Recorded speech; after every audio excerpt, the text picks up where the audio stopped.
los humedales son el riñón de la naturaleza. Así como hablamos que las selvas son el pulmón de nuestro planeta, bueno, los humedales son el riñón. ¿Y por qué digo el riñón? Porque lo que hacen es, de alguna manera, purificar las aguas. El riñón purifica las aguas de nuestro organismo y en la naturaleza el humedal es lo que hace.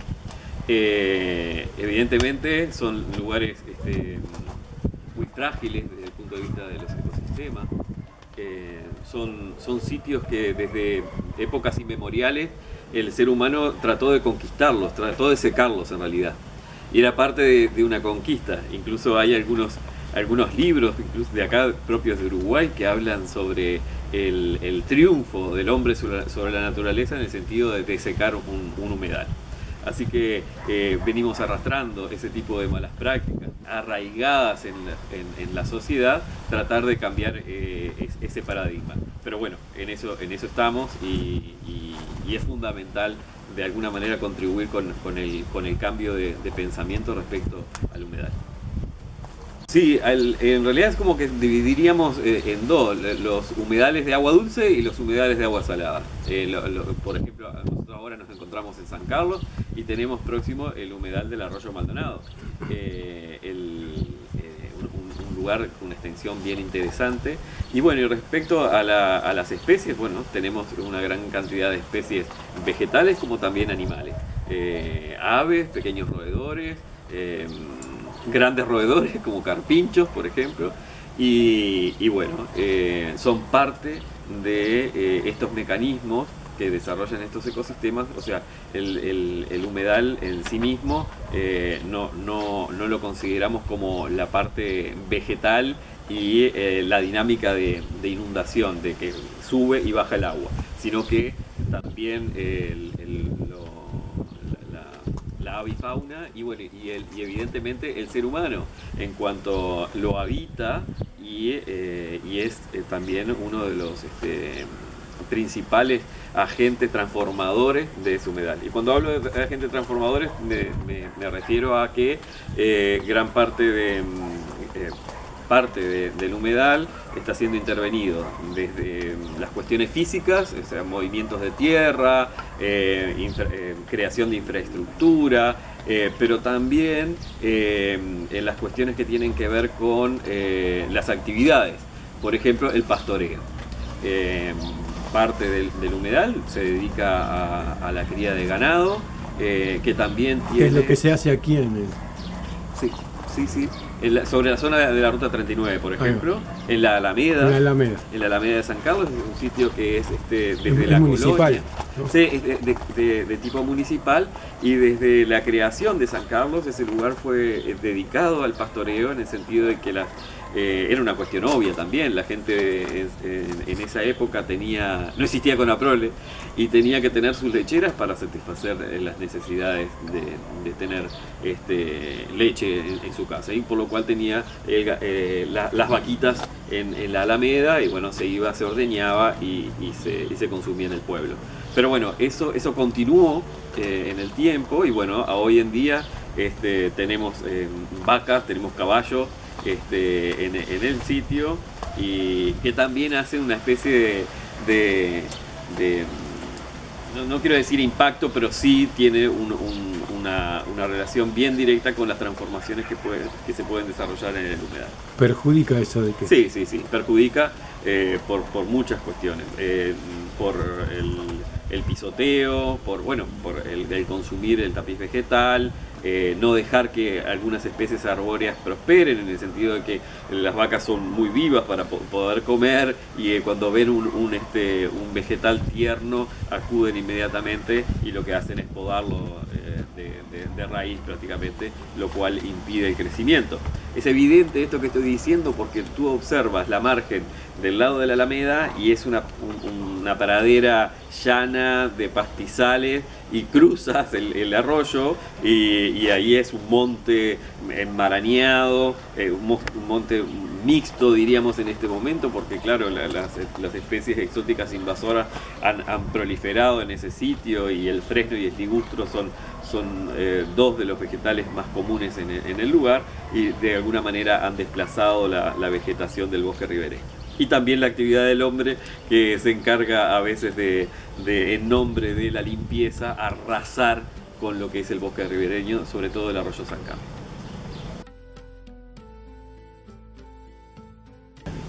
Bueno, acá continuamos hablando, por ejemplo, del humedal del arroyo Maldonado, que es el que tenemos más próximo, en la zona del barrio El Tesoro, en La Barra. Ahí se ha ido colonizando, ocupando, invadiendo el humedal del arroyo Maldonado. Y la forma de llevar en adelante esa ocupación es rellenar, es acumular cualquier cosa y luego se coloca la vivienda encima. Un método evidentemente no adecuado para esas zonas en cuanto el hecho de habitar los humedales es muy común en el mundo. Pero bueno, la tipología de cómo uno se afinca, cuando hablo de tipología, me hablo de tipología edilicia, o sea, cómo armo mi casa en esos sitios, evidentemente el compactar el suelo y de alguna manera desplazar el humedal no es el adecuado. Ahí deberíamos apoyarnos como si fuera en patas, como en palafito, y de esa manera, de alguna forma, estoy preservando un poquito. Evidentemente lo mejor sería no estar. Pero claro, ahí hay unas cuestiones de la propiedad privada, hay espacios, hay sitios que tienen dueño, y por lo cual ahí hay una cuestión también que tiene que ver con eso, con la propiedad privada y qué hace el dueño con ese sitio. Pero me parece que desde el punto de vista de la normativa se podría contribuir en ese sentido.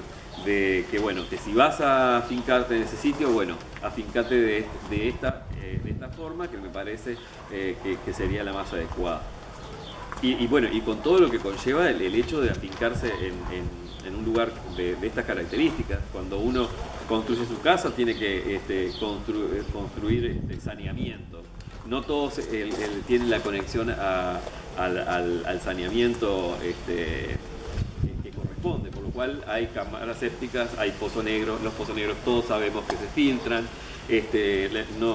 La barométrica no la llaman cuando la tienen que llamar. Bueno, eso provoca desbordes y por lo cual también contamina las aguas del sitio.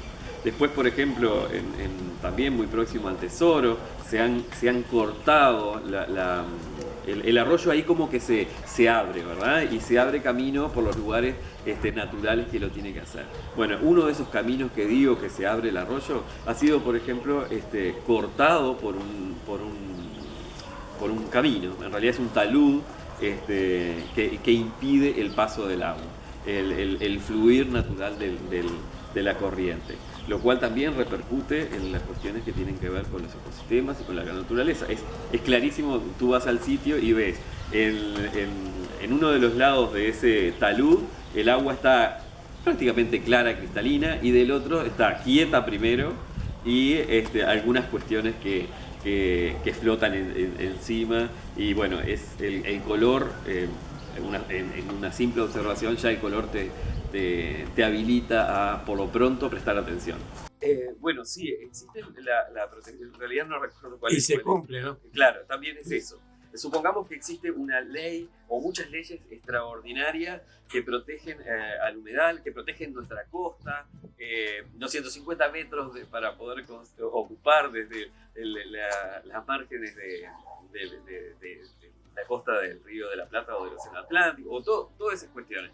Supongamos que existen y que son buenas leyes, pero el asunto es quién las fiscaliza. Lo eficiente de esa fiscalización, y bueno, insisto, lo de la propiedad privada, que es bien interesante. La urbanización, por ejemplo, respecto a la costa, es como muy antigua, entonces se urbanizaba con el paradigma de ciudad tradicional. Entonces tú ves la raviolera de los lotes puestos sobre la... Es lo mismo que ocurrió, por ejemplo, en el Cerro de Montevideo. Es increíble ver un cerro con una tipología urbanística de un lugar plano. Pero bueno, era lo que tenían en el momento, y lo que hacían era ir con la raviolera, colocar, se trazaba, se medía y se vendía o se otorgaba. Y bueno, lo mismo ocurre en las márgenes del humedal del arroyo Maldonado. Por ejemplo, estoy hablando en este caso hipódromo que tenía, el antiguo hipódromo, que ahora pasó a ser el barrio hipódromo entre Maldonado y San Carlos. Ahí también por ejemplo, hay una brecha que une el propio barrio, el propio centro poblado con el arroyo, que también esa brecha se hizo a partir del 2007, 2008, por ahí, y vos ves en la foto del Google Maps cómo el color de uno de los lados es distinto del otro. Bueno, también en una simple observación algo está ocurriendo ahí. Evidentemente yo no voy a decir qué es lo que ocurre, pero sí, si el tapiz vegetal de un lado es uno y del otro es otro, algo ocurre. Y es clarísimo, porque es una especie de corte con una trincheta que va de la ruta 39 hasta la margen del arroyo Maldonado. Seguro. Pero bueno, volviendo a lo de la normativa. Sí.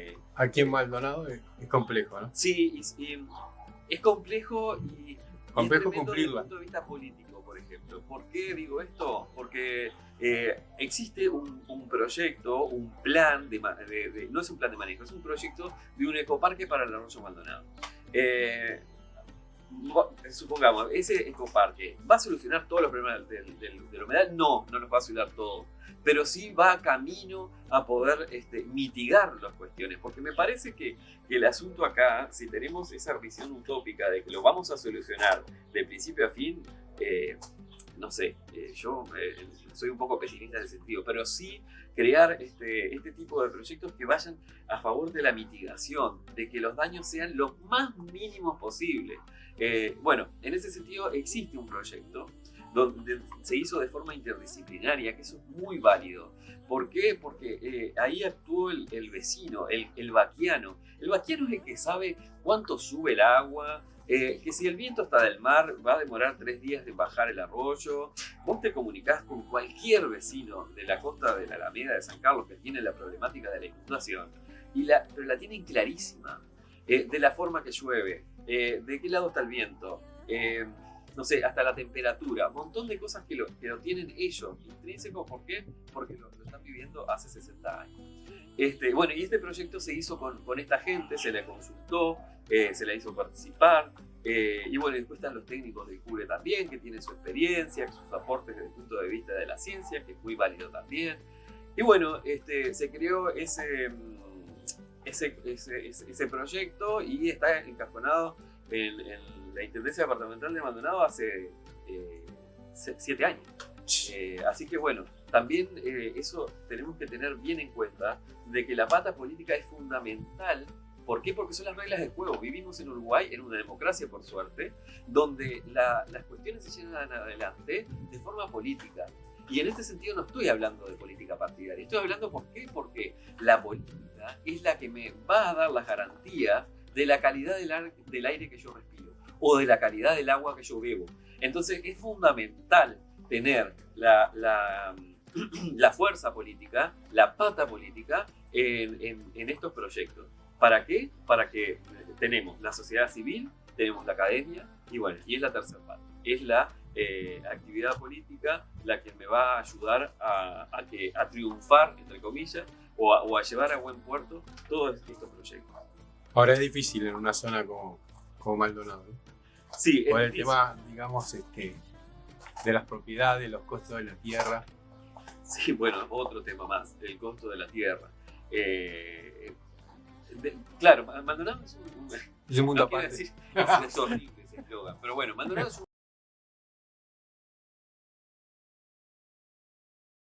mundo aparte en el sentido de la actividad turística que se desarrolla, que cada vez cual mancha de aceite ingresa en el territorio y ya vamos hasta Iguá.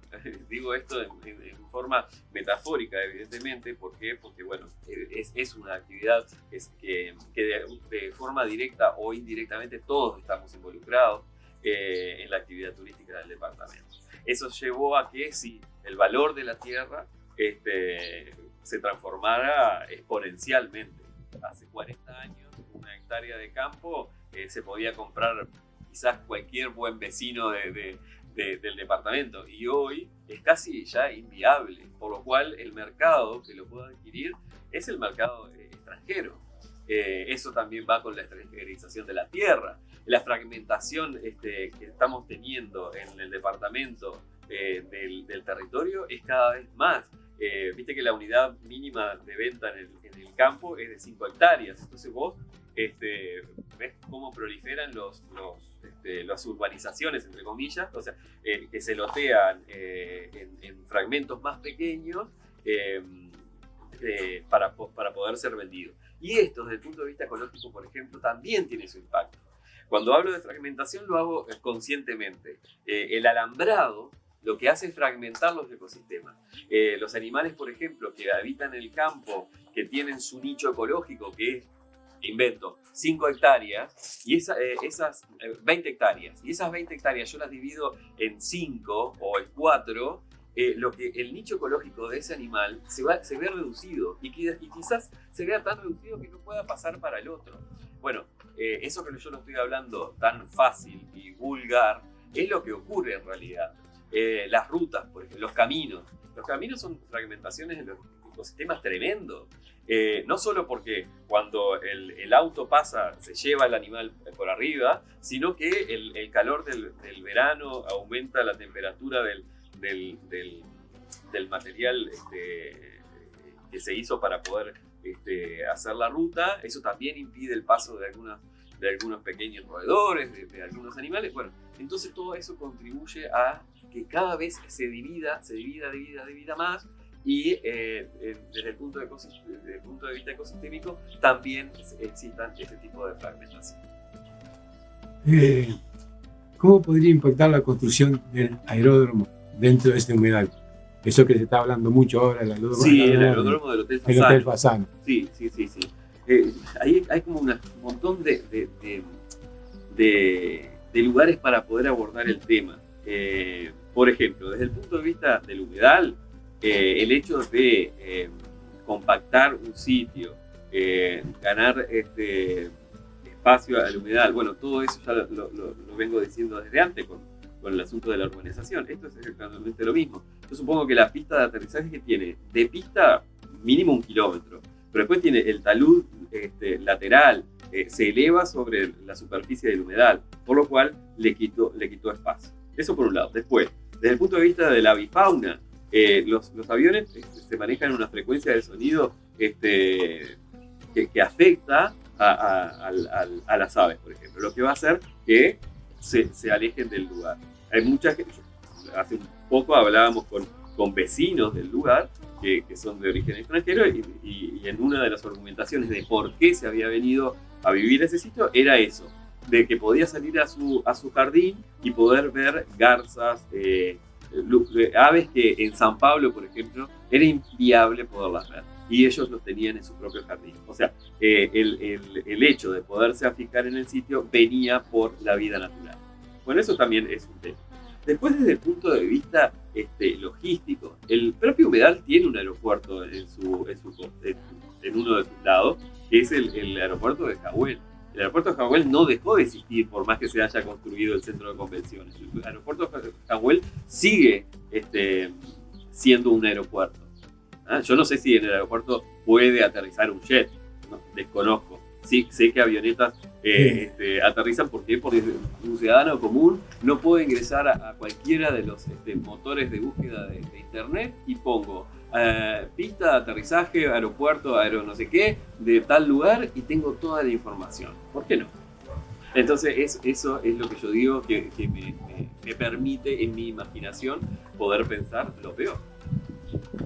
Pero bueno, desde el punto de vista ambiental, eso es evidente. No tengo que tener permiso de nadie para poder opinar de que el impacto existe. Y ese impacto que provoca la pista ya se transformó en una especie de una problemática. Ahí existe una problemática. Ahí hay vecinos que piensan de una forma, opinan, están en disconformidad, por lo cual ahí hay problemas. Por lo cual yo supongo que se tendrá que tomar. Sí, eso te iba a preguntar justamente cómo reacciona la comunidad ante el avance. Sí, yo pertenezco a un grupo de vecinos y vecinas de la zona que estamos preocupados no solo por la pista, sino por todo lo que ocurre en el perímetro del humedal. Así que la preocupación de los habitantes de la zona existe. Y existe por eso, por la falta de información. Porque lo que nadamos en un mar de incertidumbres. Querés buscar información, está a media. Entonces, no le encuentro, en realidad no encuentro sentido de esas cuestiones. Y a la vez, insisto, si no encuentro esa información, yo puedo pensar lo peor. Porque estamos acostumbrados a que si no existe información, algo estás ocultando. Entonces, bueno, vamos arriba y que esa información se democratice y a la vez se popularice, ¿no? Bueno, gracias, licenciado Leonardo Moreira. Un placer. Te agradecemos mucho. Y bueno, será hasta otra oportunidad. Un gusto, estaré. Gracias.